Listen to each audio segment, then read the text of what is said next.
49ers aren't going to have George Kittle. They probably won't have Brock Purdy, although he hasn't been ruled out. But, Zoe, they're going to have Christian McCaffrey. And I'm sure you faced this guy a few times. And he's a Stanford guy, and you're a Cal guy. So you're already CMC's all right by me. Great player, obviously, and what he's able to do. Obviously the only Achilles heel that he has is that he gets hurt often. He's healthy right now. Even though coming into the season he was a little bit unsure as far as, what that looked like. And so there's a couple of ways that you have to stop him. And really I probably see it in three ways. First, you got to get bodies to him, right? You have to physically try to beat him up by having multiple bodies at the football when he catches it, because one, even sometimes two dudes, he can make miss and go about his business as usual just because he's that special type of player. I would say even before then, though, is the defensive line has to dominate up front in terms of making him have to cut before he wants to, right? Because, the Cal Shanahan, I play for Mike Shanahan. And Mike, and it's a Shanahan system. It's this system that everybody else runs, but nobody can replicate. But I'm pretty sure Kyle is the closest to Mike that you're ever going to get, though, right? And that's from when Mike was my head coach, and he got up and put his stuff on the board. This is the Shanahan system, not the West Coast offense. Shanahan system. With the zones, the sift plays where people are going back and forth, where they're trying to get you to kind of slow down and play lateral and playing soft. The ultimate way you beat that is being vertical at the line of scrimmage, knocking guys back. And now you probably not going to do that to Trent Williams. I know he's not 100%, but watching the film back last week, the Saints, they had some dudes that was flying around. And especially on that interior, when you're looking at Jake Brendel, their center, and their right guard, Dominic Pooney, I'm guessing that's how you say it. Those guys look like they could be potential fishes, right? I haven't watched enough film to say that's who they are. But they had some plays where they were in the backfield getting pushed back, and that's the other way you stop Christian. Don't let him get going. And then lastly, I would say from a schematic standpoint, understanding where he lines up and knowing that because some of these other guys are out, as you mentioned, that they're trying to get him the ball, and I'm talking about critical situations. Last week, red zone, they go empty. He's lined up at number 3. The Saints have to know that they are going to him in some way or fashion, and he was like single covered. That's when you have this package where we used to have was star, in this case it would be star 23. So we would have a packet. If he's in the backfield, this is what we're doing. If they go empty and he's at 3, this is who's guarding him. If he's at 2, this is how we're double teaming him. If he's at 1, and so you have, because that's who they're going to feature, no matter what, regardless of whoever else is out there, even more so now, you have to have a package schematically where you can take him away, and especially Mac Jones. He's going to try to make him go to somebody else. Make somebody else beat you because he's holding the ball already. So if he's looking at Chris, that's that extra split second we may need in the pass rush game to get a sack as well, because obviously Christian is pass and run threat just based on who he is, much like Alvin Kamara and what he's able to do to the game. So that's probably the 3 ways I see this. If we want to stop CMC, you have to hit him, multiple bodies at the ball, be disruptive at the defensive line, pushing guys back, making him make decisions, and then schematically having a plan based on where he's lined up and what Kyle has shown how to use him in those situations. What is 50 touches through the first 2 games.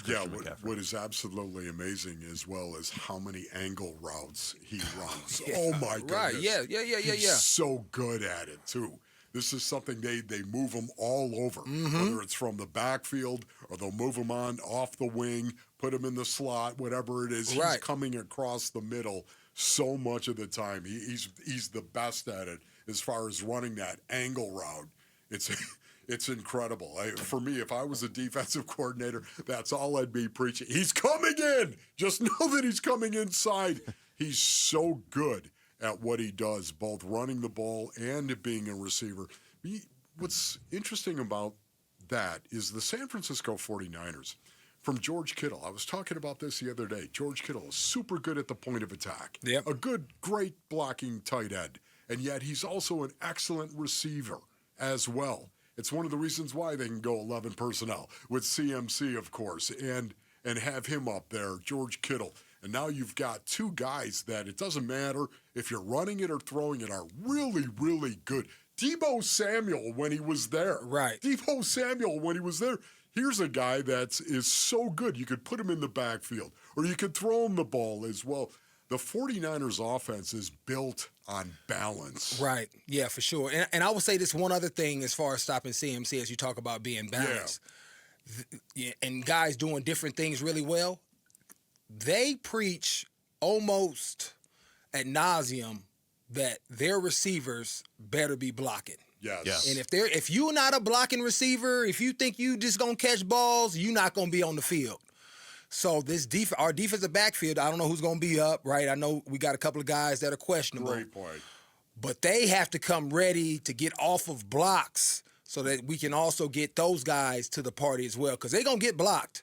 And so are you going to be ready to use your hands, get off blocks violently, and come make a play? Now, I know Will Johnson has it in him, but, some of them other guys, hey, are you going to come to the party? Because they're going to put you out there and expose you. Is it going to be good exposure for yourself, or is it going to be bad exposure? It's going to be the question. Yeah, it's funny, as you were saying that before you even said Will Johnson's name, I think that's who we were all thinking, like, oh, yeah, he'll be fine with that, but he may not play. Right. Both these teams are beat up, and so you kind of alluded to it with Mac Jones. Easier said than done to just go in and say, well, we'll just make Mac Jones beat us. I mean, we don't want Christian McCaffrey to beat us because he can. He's done it to the Cardinals how many times? What, in your mind, is the key to really trying to put more of the onus on Mac Jones? He was fine last week, but in his career, he's been really all over the place. I mean, last week, I don't know what his final numbers were if you go back and kind of look at that. But they were fine. They weren't anything special. Yeah, but watching him, he didn't look comfortable. He didn't look fine. He didn't look comfortable. He was holding on to the ball. Indecisive. Now he had some good players around that made some plays, but himself, I would say we have to figure out how to get to him, especially in the middle of that defense, the center guard, the center and the right guard, as I mentioned earlier, taking advantage of some stunts in games. The Saints really were disruptive with those guys all day, and if they can get up in his face and get some hits early and make him throw some balls to us, I think he'll go into the tank. Now he has another week under his belt, and he's been in the league, but you don't typically take a big jump that quickly from week 1, week 2 when you haven't been getting a ton of reps. So they still are catching him pretty early in the season. Just make sure that he continues to play helter-skelter or not quite sure what's going on early. So they got to make plays, much like they did last week. Light him up, and then keep your foot there. Don't take it off, regardless of the score. Just stay on him. And I think that'll be a big advantage throughout this game. I really think Kyle Shanahan, too, it's the Kyle Shanahan factor in him mentoring Mac Jones. Yeah. If indeed it's going to be Mac Jones. Thanks for watching Wolf and Luke. Tap to see more and click the button in the middle to subscribe to Arizona Sports.